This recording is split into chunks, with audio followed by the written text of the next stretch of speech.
Selamat datang di podcast Akal Radikal. Bersama gue Andi, kita akan ngebahas hal-hal yang lagi happening di Indonesia dan menganalisisnya menggunakan akal sehat.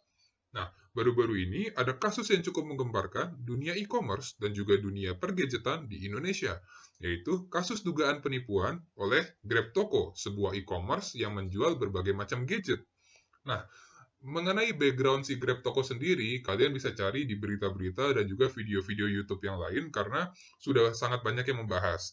Justru yang mau gue bahas di sini bukan bagian background perusahaannya dan juga keanehan-keanehannya, tapi melainkan ke arah statement dan sikap dari Grab Toko setelah kasus ini mencuat. Oke, summary aja. Kasus ini mencuat karena banyak konsumen dari GrabToko yang telah membayarkan belanjaan mereka, tapi hingga sekarang tidak kunjung mendapatkan barang belanjaan mereka. Nah, baru-baru ini, pihak manajemen GrabToko yang diwakili oleh managing directornya, Yuda siapalah itu, memberikan sebuah statement bahwa GrabToko ini sedang memiliki masalah internal juga, di mana ada investor yang membawa lari seluruh uang milik customer. Makanya GrabToko tidak sanggup untuk memberikan barang belanjaan customer yang sudah dibayarkan, dan hanya dibawa kabur oleh investor. Nah, dari sini saja gue sudah melihat sebuah keanehan. Kita lihat bahasanya dibawa kabur uangnya oleh investor. Di mana-mana, investor adalah orang yang memiliki uang atau resource yang ditanamkan kepada sebuah perusahaan. Dan orang manajemen perusahaan lah yang menggerakkan perusahaan, mulai dari direksinya sampai yang bawah-bawahnya. Investor justru kebanyakan ya mendapatkan share-nya aja gitu. Atau kalaupun ikut kerja ya tapi uang dia yang dia taruh di situ gitu. Jadi ketika misalnya dibilang bahwa investor melarikan dana customer, itu less likely would happen karena investor justru biasanya sudah tanam dana dan investor biasanya nggak pegang-pegang dana lagi. Malah kebanyakan kasus ya, itu yang operasional perusahaan lah yang membawa kabur uang investor. Misalnya ada investor tanam dana nih ke sebuah perusahaan 1 miliar. Tiba-tiba perusahaannya kabur, direkturnya hilang, atau orang finance-nya hilang, investornya yang rugi. Nah, di sini kasusnya cukup aneh ya, cukup opposite, cukup kebalikan dari yang biasanya terjadi. Investornya bawa kabur uang. Loh, ini udah patut dipertanyakan nih. Nah, cuman nggak sampai di situ aja. Sikap GrabToko yang membuat postingan atau membuat sebuah pernyataan bahwa uang customer telah dibawa kabur oleh investor, itu juga patut dipertanyakan. Karena itu sebenarnya merupakan urusan dapur mereka. Customer harusnya tidak perlu tahu soal itu. Nih, kita asumsikan saja bahwa memang investor mereka membawa kabur uang customer deh. Kita asumsikan itu benar. Nah, itu kan urusan antara Grab Toko dengan investornya. Itu urusan dapur, internal. Perusahaan yang baik itu tidak akan menyatakan itu kepada pihak luar, khususnya ke customer. Dan customer, karena sebenarnya customer itu tidak perlu tahu dan tidak mau tahu pastinya tentang urusan dapurnya Grab Toko. Mereka hanya perlu tahu, mereka bayar, mereka dapat barang. Seperti itu aja harusnya.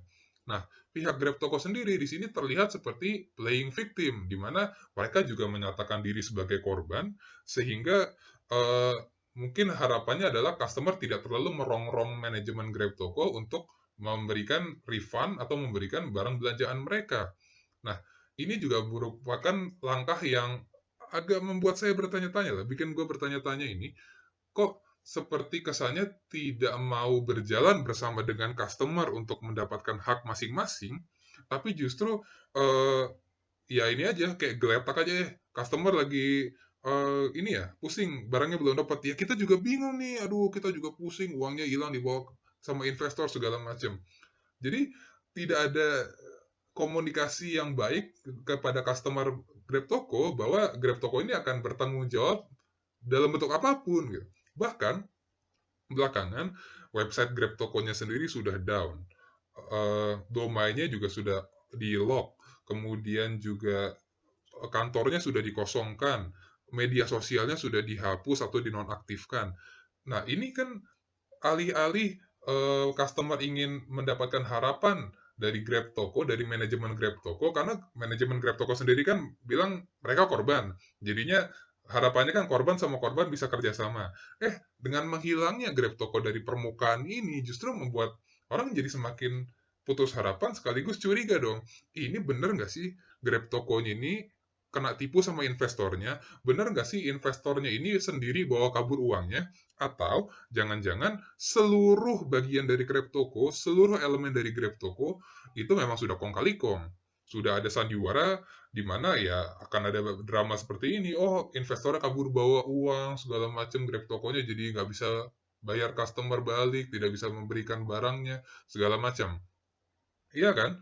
Ya memang belum pasti, tapi kan jadi membuat customer dan juga ya kita kalau pikir secara akal kan begitu.